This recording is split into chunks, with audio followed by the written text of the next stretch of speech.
Meu nome é Daiane Ferreira do Nascimento Matos e eu e minha amiga Germana estudamos no IDJ Calcaia na turma 51.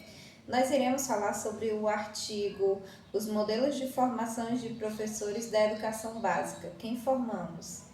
Escrito por Camila Lima Coimbra na Universidade Federal de Uberlândia, em Uberlândia, Minas Gerais. Publicado na revista Educação e Realidade, volume 45, número 1, Porto Alegre, no ano de 2020.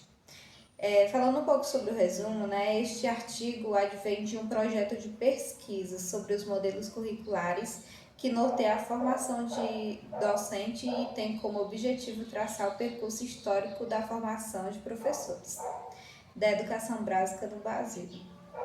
São identificados 3 modelos nessa trajetória: modelo conteudista, modelo de transição e modelo de resistência. São identificados os marcos regulatórios para esta formação são objetos de análise para a compreensão dos contextos históricos, culturais e sociais construídos desde a década de 1930 até 2015.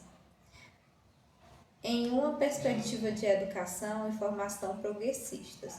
A pergunta inicial que informamos nos leva a constatar a coabitação dos 3 modelos no cenário atual e a necessária valorização ao modelo de resistência por suas características históricas na busca da dialogicidade com dimensão importante de uma educação transformadora. O ponto de partida é trazer um referencial que seja coerente com os princípios norteadores do trabalho com a formação de professores, atuando na docência em cursos de licenciatura e ainda que traduza e complemente uma visão transformadora e reflexiva de formação inicial e continuada. A importância atribuída à formação de professores está assegurada legalmente do ponto de vista prescrito. Parece reconhecer-se o lugar da formação de professores em seu âmbito social e que sempre resulta em desdobramentos práticos e efetivos na realidade. A formação de professores no Brasil, em uma perspectiva histórica, passa por 3 momentos que consideramos 3 modelos formativos. Nessa concepção já anunciada. O primeiro momento compreende a ideia brasquesiana, no esquema 3+1, e que denominamos modelo conteudista.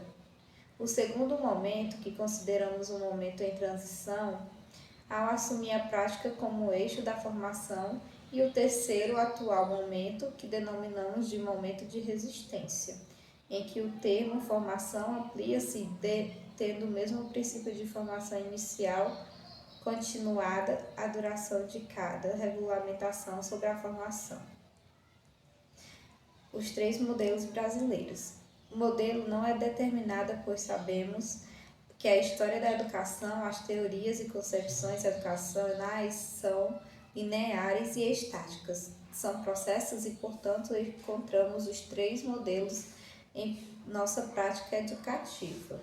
Concepções não são modificadas apenas pelo tempo histórico, quando trabalhamos com a ideia de um sujeito cultural, fazedor de história. Compreendemos que os tempos singulares e sociais nem sempre se acomodam, por isso é necessário compreender que o início tem a data e seu regulador legal, porém o término não devemos precisar data.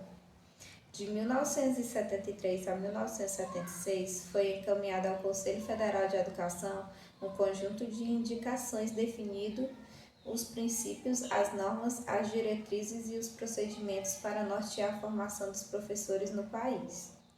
Olá, me chamo Germana Nascimento dos Santos, sou do IDJ Calcaia, turma 51.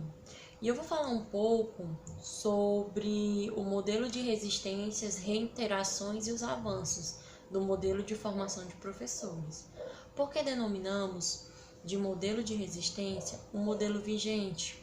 Porque havia por parte de um grupo de professores e universitários que tinham a esperança de que suas críticas fossem ouvidas. Portanto, esperavam a nova resolução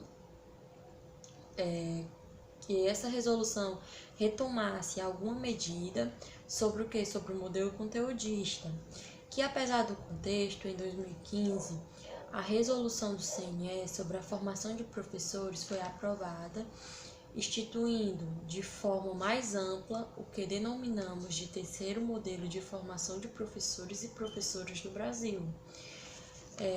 Eu vou falar também um pouco sobre a análise do artigo.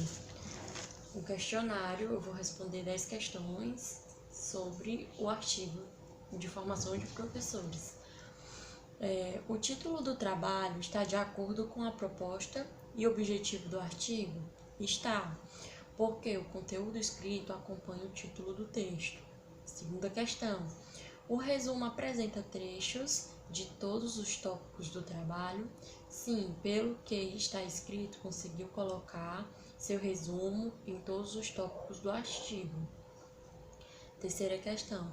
O trabalho apresenta uma boa revisão de literatura? O texto apresenta uma moderada revisão de literatura. Quarta questão. A justificativa é convincente e evidente no texto? Sim, o texto apresenta boas justificativas. Quinta questão. Os objetivos são claros? Os objetivos do artigo é falar sobre o modelo de formação. Estes são mostrados com muita clareza no artigo. Sexta questão. A metodologia é interessante, inovadora e aplicável? A metodologia é particularmente de interesse dos professores, inovadoras, pois estão dispostos, a receber novas formas de aplicações, que é totalmente aplicável, Sétima questão. O resultado estão de acordo com os objetivos? Por parte, sim. Por parte, os professores e universitários estão em busca de um conjunto de melhoria de sua área, Oitava questão. O trabalho apresenta uma boa discussão? Sim, tem boa discussão e a discussão é bem evidente, Dá pra gente ver com clareza a discussão no trabalho, Nona questão. As considerações finais são plausíveis? Os argumentos citados nas considerações finais são admissíveis e plausíveis completamente, Décima questão. Observações gerais acerca da organização, linguagem e importância científica do trabalho.